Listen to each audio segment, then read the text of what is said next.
दिवाळी. गावाकडची दिवाळी ही काही इलेक्ट्रॉनिक गॅजेटने झगमगणारी नसते. इथे असते ती खरी झगमगाट. झगमगाट असते ती वर्षभर घाम गाळलेल्या थेंबांच्या किमतीची, आणि ती या भाताच्या आणि नाचणीच्या पसरलेल्या सोनेरी आणि तांबूस टपोरी दाण्यांमध्ये दिसत असते. सर्व रानभर आणि गावभर या भाताच्या आणि नाचणीच्या पिकांना सुटलेला एक खमंग वास दरवळत असतो. आणि हाच खमंग वास आणि हेच टपोरी दाणे हे माझ्या शेतकरी मायबापाला धरत्री आईने दिलेली वर्षभराची भेट असते. याहून अधिक अपेक्षा ही यांची नसतेच. सर्व शिवारभर सोनेरी आणि तांबूस रंगाची मणी चमकत असतात, आणि ही चमक जीवाला शांतता देणारी असते. भाताच्या लोंबींचा आणि नाचणीच्या कणसाचा प्रत्येक दाणा हा मेहनतीचा प्रतीक असतो. आणि हे डोलणारे शिवार हे प्रत्येक शेतकऱ्याचा मोबदला असतो. रोपांपासून काळजी घेतलेलं हे शिवार आता मेहनतीचे फल द्यायला तयार झालेलं असतं.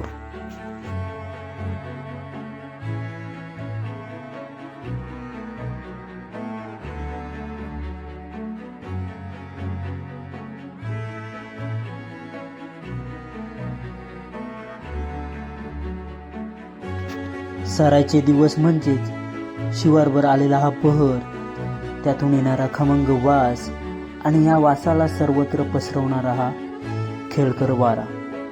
सर्व गाव आता सुखाची भाकरी चाकत असतं. सर्व गावभर एक खुशालीची हवा वाहत असते. प्रत्येक जण आपल्या शिवारात सतत येऊन जाऊन असतो. शिवाराला आता अजून जास्त जपलं जातं. प्रत्येक जण आपल्या पिकाची विचारपूस करत असतो. प्रत्येकाच्या कामाचा आढावा घेत असतो.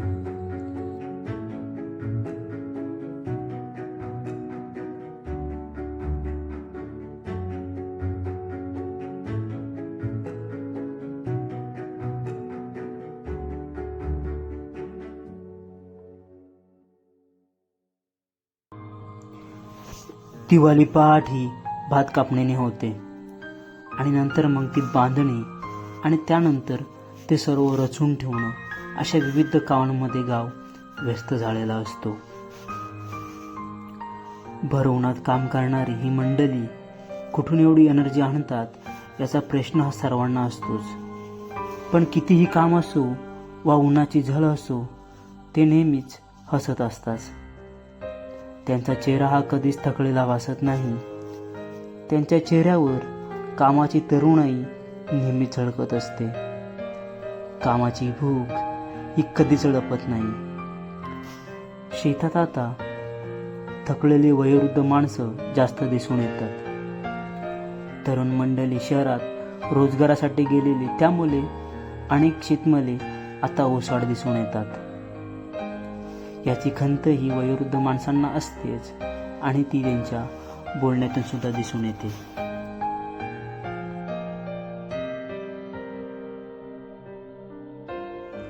पाठीचा कणा मोडेपर्यंत काम करणारी ही पिढी अगदी घामाच्या शेवटच्या थेंबापर्यंत या शिवारात राबत असते. खूप साधी जीवनशैली जगणारी ही माणसं, यांचं पूर्ण सुख हे या शिवारात दडलेलं असतं. पोटाची खळगी भरावी म्हणून ही मेहनत तर असतेच, पण त्यापेक्षा जास्त मोठी इच्छा ही हे शेतमळे जिवंत राहावेत ही असते. मनगटात असलेली ताकद जोपर्यंत साथ देत आहे तोपर्यंत हे शेतमळे जिवंत ठेवू हा एकच ध्यास या पिढीचा असतो. एक साधीशी आरामाला झोपडी आणि एक जमिनीचा छोटासा तुकडा आणि त्यावर डोलणारे हे शिवार, इतकं जग हे या पिढीचं असतं.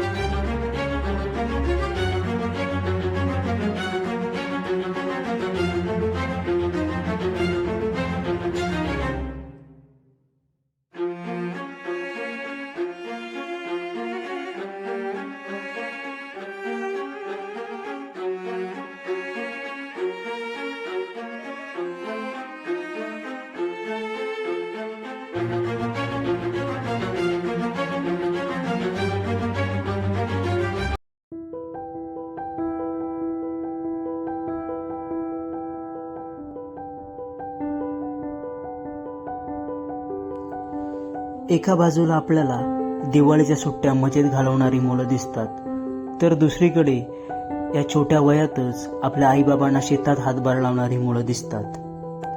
शेतीची कामं शिकून जाणून घेत असतात आणि ते ती कामं खूप आवडीने करत असतात.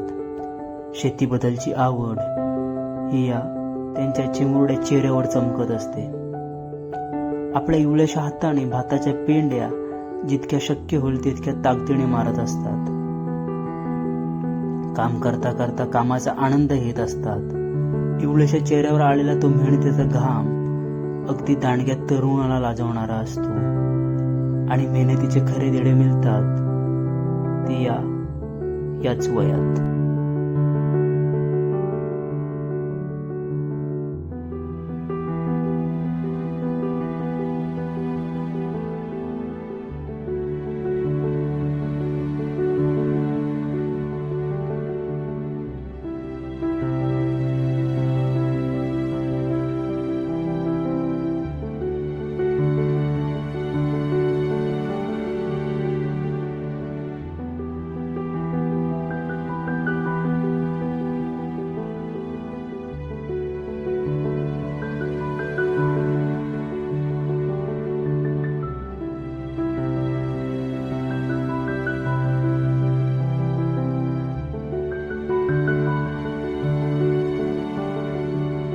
हे सर्व काम चालू असतंच, पण सोबतच आपल्या राजाच्या किल्ल्यांना गडांना बांधण्याचे काम सुद्धा ही मुलं खूप आवडीने करतात. आपल्या राजाला स्मरणात ठेवतात आणि जितकं जमेल त्या पद्धतीने गड किल्ले उभे करण्याचा प्रयत्न करत असतात. इतिहासाला जपून ठेवण्याचं काम इथे आपल्याला दिसून येईल. राजाच्या कीर्तीला जपून ठेवण्याचं काम ही चिमुरडी करत असतात.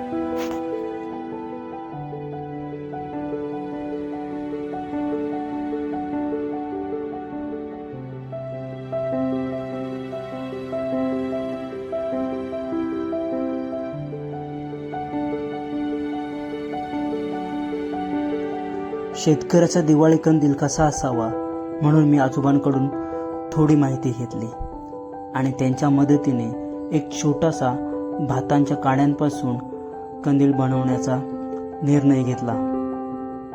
इतका प्रॉपर नव्हता झाला, पण मी प्रयत्न मात्र केला.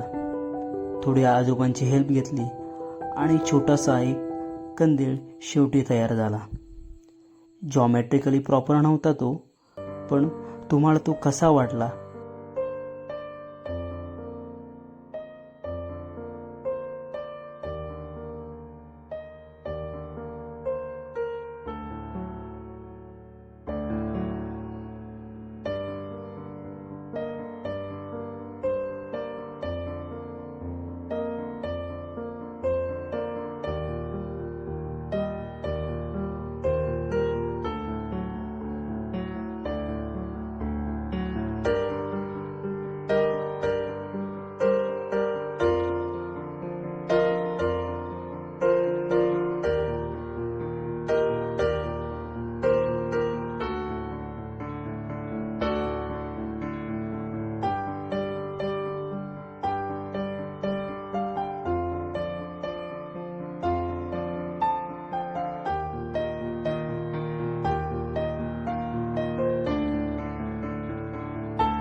सायंकाळी शेतात कितीही काम असलं तरी सणाच्या दिवशी दिवे हे प्रत्येक घरी लावण्यात येतात.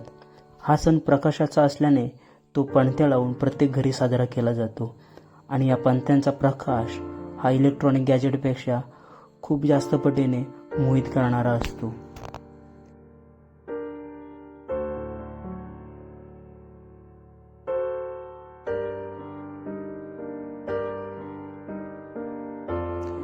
गोडधोड म्हणून शेतात आलेली कंदमुले, करांदे आणि रताळी खाऊन हा सण साजरा केला जातो.